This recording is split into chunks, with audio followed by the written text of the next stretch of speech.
да живееш с момиче, което ходи на фитнес? Най-големия проблем ever. Ден 125, в който бягаме и изкачваме паметника почивка. А сега нека да се върнем към проблема. Представете си какво е всяка сутрин, 6 сутринта, да те събуждат.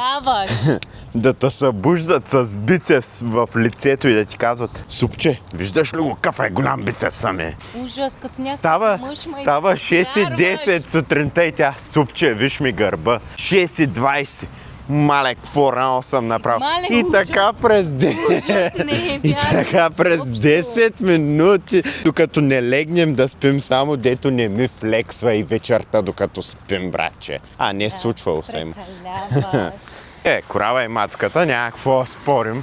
Ама майко мила, бицепса, гръбчето.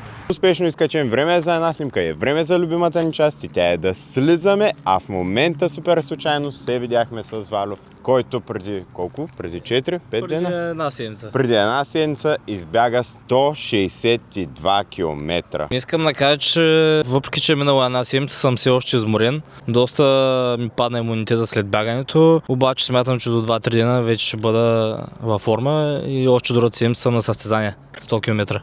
То е скандално, аз мога пасти да ям пред него с тези бягания направо. Аз не съм го чувал, но има един много така известен маршрут след бегачи, колоездачи и така нататък. Връх Кон до Носемене, съответно това са 600 км. 22 000 нивелата. И той си ги е правил просто така за закуска. Благотворително. Благотворително. И даже обмисля пак да ги направи, като иска да си подобри неговия личен рекорд, който е бил около 10 дена. Иска може би някъде до 7-8 дена да ги смъкне, което е скандално. Най-много 8 дена. Ранди Бог, той ли е келешо да ти се прави на интересен? Мухло, няма да се правиш на нашия Ранди Бог, защото направо ще препарирам. Ясно ли ти е, келеш? Ако желаете и вие от нашите Ранди Бог, поръчайте си лимитирани бройки, 50 бройки. Успешно приключване на ден 125 и 6.